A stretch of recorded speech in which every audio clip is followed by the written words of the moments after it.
Hello everyone, मेरे प्यारे दोस्तों। मैं आप सभी के सामने आज इस जेपी पाठशाला 2.0 के प्लेटफॉर्म पर त्रिगोनोमेट्री के आपका पार्ट जो है 8 लेके आ गया हूं। अब यहाँ पार्ट 8 में हम लोग पढ़ेंगे क्या। अभी पार्ट 7 में मैंने इससे पहले पढ़ा था 6 नंबर क्वेश्चन से 8 नंबर क्वेश्चन। अब पढ़ना है मुझे भाई आगे के जो है 9 नंबर क्वेश्चन से। कितने नंबर क्वेश्चन भैया? 9 से आपको पढ़ने हैं 14 नंबर तक। तो हम लोग 9 नंबर खोल लेते हैं प्रश्न। 9 नंबर है क्या?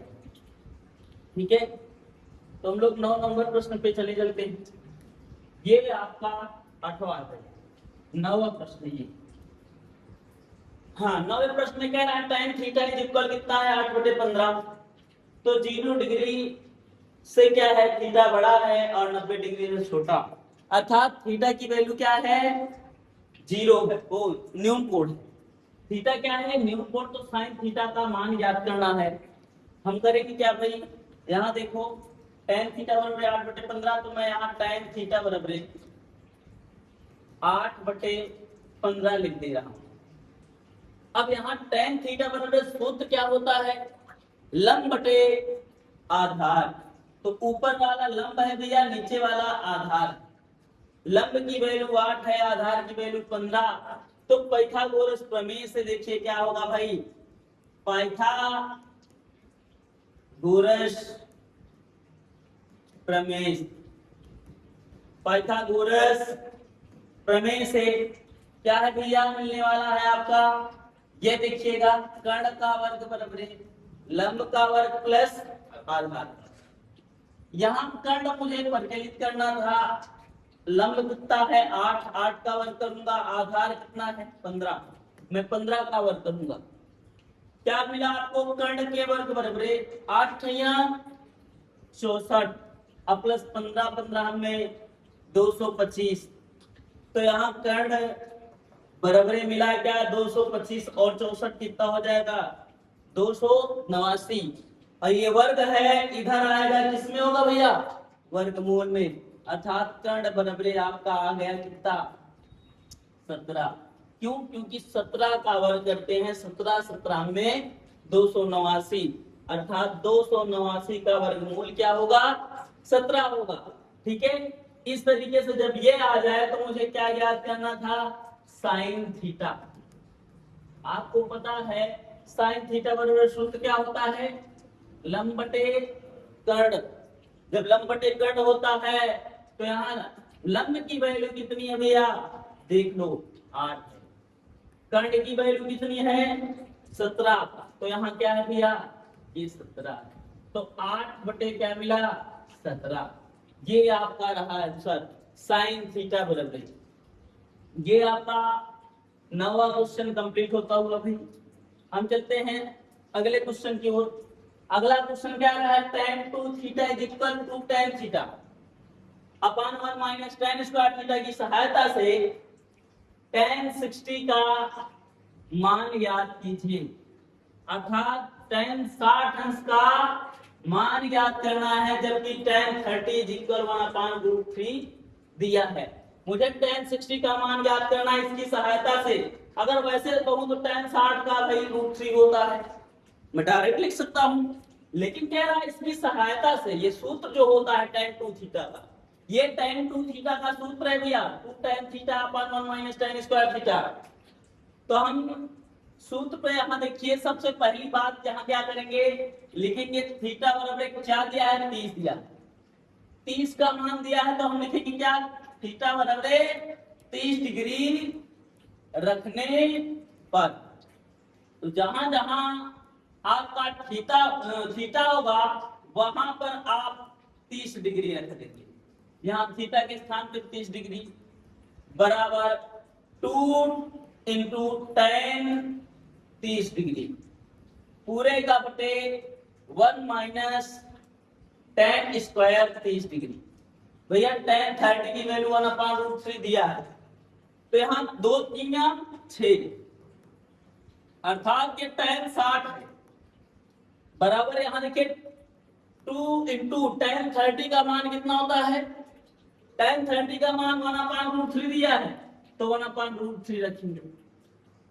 अब यहाँ 1 माइनस tan 30 का मान फिर कितना है भैया? 1/√3, तो मैं 1/√3 रखूंगा। अगर वो स्क्वायर है तो मैं यहाँ पर स्क्वायर कर दूंगा। अब आपको tan 60 की वैल्यू है याद करनी थी, tan 60 की ही वैल्यू ऐसे आ जाएगी। अब यहाँ 2 एक कम 2 बटे क्या हो जाएगा?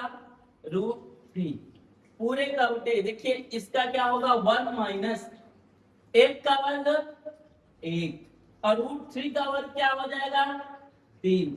3 एक कम 3 भैया 2/√3 पूरे का बटे 3 एक कम 3, 3 में से 1 घटाएंगे 2, 2/3। अब इसका मैं क्या करूंगा? यहाँ भाग में है, गुणा में ले जाएंगे तो क्या हो जाएगा भैया?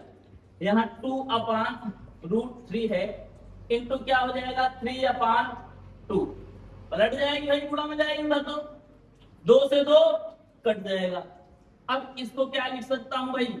3 को √3 इंटू √3 बटे क्या हो गया? √3।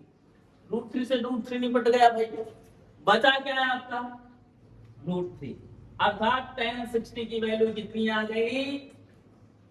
आपको पता होना चाहिए tan 60 की वैल्यू √3 आ गई। कंप्लीट है भाई। इस तरीके से आपके tan 60 की वैल्यू याद हो गई। मैं इसी तरीके से सेम यही क्वेश्चन आपको दिख रहा है cos 2 theta equal to cos square theta -1 की सहायता से cos 30 का मान ज्ञात कीजिए, जबकि cos 60 का मान 1/2 दिया है। तो हम करेंगे क्या भाई? यहीं पर क्या है आपको दिया? थीटा 30, तो छोटा वाला यहाँ पर रखते हैं भाई, तो हम रखेंगे क्या? थीटा बराबर 30 डिग्री रखने पर। अब थीटा बराबर 30 रखेंगे तो यहाँ क्या हो जाएगा? 2 इंटू 30 बराबर 2 इंटू cos स्क्वायर क्या है? 30 डिग्री माइनस 1। अब 30 हो गया भाई, यहां पर देखो 30 गुना 60 क्या हो गया? cos 60 बराबर 2 इंटू cos स्क्वायर 30, अर्थात मुझे cos स्क्वायर 30 की ही वैल्यू ज्ञात करनी है, तो इसे लिख लेंगे भैया -1 है तो -1। अब यहाँ देखो cos 60 का मान 1/2, तो यहाँ पर cos 60 का मान 1/2 रख लेता हूं। अब ये -1 है, इधर आएगा +1 हो जाएगा। 2 cos स्क्वायर 30 ये है। अब देखो 2 गुणे में इधर भाग में आएगा, लेकिन पहले इसको जोड़ लीजिए। इसका बटे 1 है, 1 एक कम 1 और 2 एक कम 2, और यहाँ पर भी 2 एक कम 2 बराबर। यहाँ देखिए 2 cos स्क्वायर 30 डिग्री। अब यहाँ देखिए 2 गुणे में इधर आएगा, भाग में ये आएगा भाई, तो यहाँ 2 एक कितना हो गया? 3, और यहाँ 2 गुणे में इधर आएगा, 2 दूना 4 बराबर क्या हो गया? cos square 30। भैया स्क्वायर है, इधर आएगा किसमें हो जाएगा? रूट में, तो 3/4 है। यहाँ पर क्या बचा? cos 30। मुझे cos 30 की वैल्यू याद करनी है, और वर्ग है इधर आएगा रूट में हो जाएगा, तो क्या हो गया? √3/4 की वैल्यू कितनी होगी? 2 होगी भैया। तो यहाँ पर cos 30 की वैल्यू कितनी आ गई? √3/2। इस तरीके से हम इस 11 नंबर क्वेश्चन को कंप्लीट कर देंगे भाई। cos 30 बराबर आपका क्या आया? √3/2। ठीक है, अगले क्वेश्चन पे चलते हैं भाई। अगला क्वेश्चन क्या है? tan 2 theta. आपको सेम देखिए वही प्रोसेस, बस अब की बार tan 60 की वैल्यू याद कर दिया है, tan 30 की याद करना है। मतलब मैंने पहले और दूसरे क्वेश्चन को बता दिया है, तो इस क्वेश्चन को हल करने के लिए हम लोग पहला तरीका और दूसरे तरीके दोनों का प्रयोग करेंगे, जो आपका 10 नंबर और 9 नंबर दोनों थे। ठीक है, आज होमवर्क के रूप में दे रहा हूं भाई, इसको आप कर लीजिएगा। ठीक है, और फिर उसके बाद नेक्स्ट क्वेश्चन। नेक्स्ट अपना क्या है? sin alpha = 1/2, cos beta = 1/2। तो अल्फा प्लस बीटा का मान याद कीजिए भाई। सबसे पहली बात अल्फा और बीटा के मान पहले याद करो, ठीक है। तो साइन अल्फा इज इक्वल 1/2। तो ढूंढो साइन में 1/2 किसका मान होता है।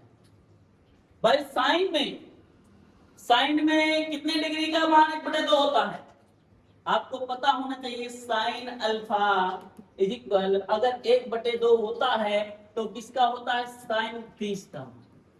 साइन 30 बराबर क्या होता है, 1/2। तो साइन दोनों पक्षों की मैं तुलना करूंगा, दोनों पक्षों की तुलना करने पर आपको अल्फा बराबर क्या मिल रहा है, अल्फा बराबर क्या मिल रहा है, अल्फा बराबर आपको मिल रहा है 30 डिग्री। कितना आ गया, 30 डिग्री भाई। अब उसके बाद यहां आपका क्या था, कास बीटा। किसको ला लेते हैं, कास बीटा को। इज इक्वल कितना है, 1/2। तो कास में 1/2 किसका मान होता है, कास में 1/2 किसका मान होता है भाई, यानी कि कास है, ये बीटा है, बराबर 1/2 किसका मान होगा, कास 60 का। अब यहां दोनों पक्षों की तुलना करूंगा तो बीटा बराबर क्या मिलेगा, 60 डिग्री। कितने डिग्री भैया, 60 डिग्री। कास से कास मिल रहा है, अल्फा की वैल्यू 30, बीटा की वैल्यू 60। तब हमें याद करना है क्या, अल्फा प्लस बीटा। अल्फा की वैल्यू 30 रखेंगे दोस्त, बीटा की वैल्यू 60 रखेंगे, तो हमारा अल्फा प्लस बीटा बराबर आ जाएगा क्या, 90 डिग्री। कितना आ जाएगा भैया, 90 डिग्री। इस तरीके से ये अब आपका क्वेश्चन होता हुआ 13 नंबर 2025 में ये क्वेश्चन आया हुआ है, ठीक है। नेक्स्ट क्वेश्चन, अगले क्वेश्चन पर चलते हैं, शायद जो कि लास्ट क्वेश्चन है। क्या है भाई, 14 नंबर 2 का स्क्वायर 45, ठीक है। इसके बाद कोई क्वेश्चन है नहीं भाई, यही लास्ट क्वेश्चन है आपका इस प्रश्नावली का। इस प्रश्नावली के बाद, यानी इस क्वेश्चन के बाद ये प्रश्नावली आपकी पूरी समाप्त हो जाएगी। और ध्यान दीजिएगा, प्रीवियस ईयर का क्वेश्चन है ये, पिछले साल आपका आया था 2026। इस बार जो परीक्षा हुई है बोर्ड एग्जाम की 2026 में आया हुआ है भाई। तो यहां पर देखिएगा आपको दिया गया है 2 cos square 45 - 1 is equal cos theta. तो थीटा की वैल्यू ज्ञात कीजिए। तो कह रहा है किसकी वैल्यू ज्ञात करना है, थीटा की वैल्यू ज्ञात करना है। हम थीटा की वैल्यू ज्ञात करेंगे भैया, उसके लिए आपको 45 की वैल्यू पता होनी चाहिए। cos 45 की वैल्यू कितनी होती है, 1/√2। तो 1/√2 का क्या करूंगा मैं, वर्ग करूंगा, -1 बराबर cos थीटा। अब यहाँ 2 इंटू 1 का वर्ग 1 होगा, √2 का वर्ग 2 होगा, -1 बराबर cos थीटा हो जाएगा। 2 से 2 निपट जाएगा भैया, 1 में से 1 घटाओगे 0, अर्थात cos थीटा बराबर 0 आया। cos थीटा बराबर 0। तो जब cos थीटा बराबर 0 आया तो थीटा की वैल्यू, यहाँ देखिए cos की वैल्यू किसमें 0 होती है, तो cos 90 का मान क्या होता है, 0। क्या होता है भैया, cos 90 बराबर क्या होता है, 0। तो 0 के स्थान पे मैं cos 90 लिख सकता हूं। अब दोनों पक्षों की तुलना करने पर मिलेगा क्या भैया, 90 बराबर थीटा, या थीटा बराबर 90 डिग्री। अर्थात आपका आया क्या, यहाँ पर थीटा बराबर 90 डिग्री। इस तरीके से ये क्वेश्चन क्या हुआ, ये प्रश्नावली आपकी समाप्त होती हुई। और ये अगर वीडियो अच्छा लगा होगा तो लाइक कीजिएगा, सब्सक्राइब कीजिएगा और शेयर कीजिएगा, ताकि आपके सभी मित्र गण भी इस जेपी पाठशाला 2.0 के प्लेटफॉर्म पर जुड़ सकें। और यदि कोई डाउट रहा तो कमेंट सेक्शन में आप उस क्वेश्चन को पूछ सकते हैं और आपको उसी के माध्यम, वीडियो के माध्यम से उसका सलूशन पुनः मिल जाएगा। धन्यवाद।